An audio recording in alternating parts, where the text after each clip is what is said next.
few days ago, I made a video saying that you shouldn't pick Nocturne just from watching Worlds because of the Gigabyte Marines and Levi and how they pick Nocturne against Fnatic and they smash with it. The TLDR of that video and why I feel like you shouldn't pick Nocturne just based off of that game is essentially the fact that Nocturne was so hard enabled to the extent that you would not see in a standard SoloQ game. He was given like the biggest leash of his life, and he even took lane CS from his laners while they were still there, which resulted in him getting level 6 so early that when he did his first ultimate gank against Reckless and Jez's, they were level 4 and 3 respectively. So that was definitely an example of where something worked, but it was a very unique situation and something not really replicable for SoloQ. However, the Gigabyte Marines are at it again. This time they picked Urgot. That is our first Urgot here. And in this video, I actually want to tell you why you should pick Urgot for SoloQ just based off this game. I guess the whole core concept of this really comes down to it being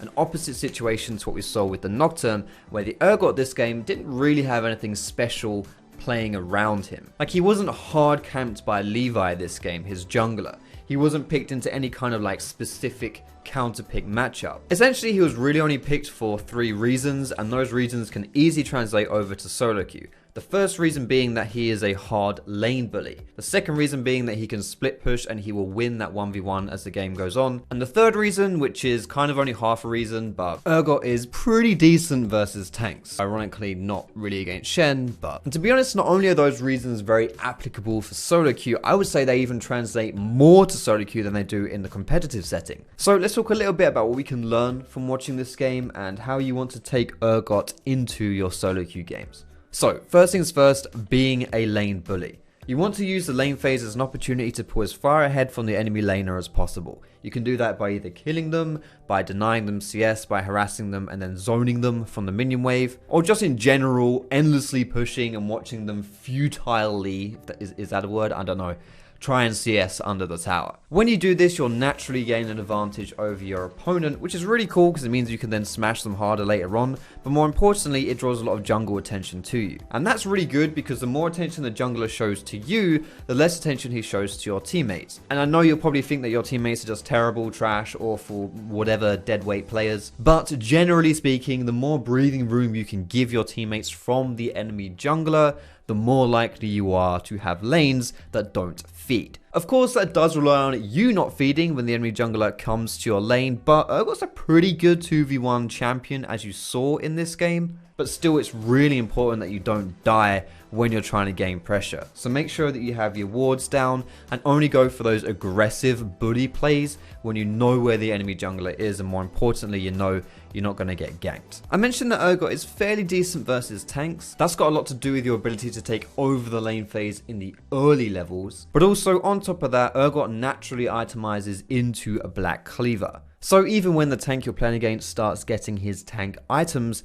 you don't really slow down too much against him. On top of that, despite the fact that tanks tend to be the kings of survivability, you have an ability that allows you to insta-kill them when they're below 25% of their max health. And that's definitely not to be underestimated when you're playing against those tanky targets. As the game starts progressing, you can start split pushing more and getting pressure that way. Now, without going into too much detail about split pushing, because I could do a whole 30-minute video talking about that stuff. Essentially, what you want to do is push your lane, get put in that 1v1 and pressure that tower down. It forces the enemy team to come to you to stop you because they can't stop you in the 1v1, and while that's happening, your team can get stuff on the rest of the map. However, that last part is really important. Don't push up and pressure going for towers, maybe even diving the enemy laner without having your teammates in position to capitalize on the fact that they're going to send someone else to come and stop you. Like, there's no good having like 2, maybe even 3 people coming at you to kill you if your team's in spawn or something like that. You're not going to get anything out of it, you're just going to die. Don't be one of those knobheads who pushes out without their team being in position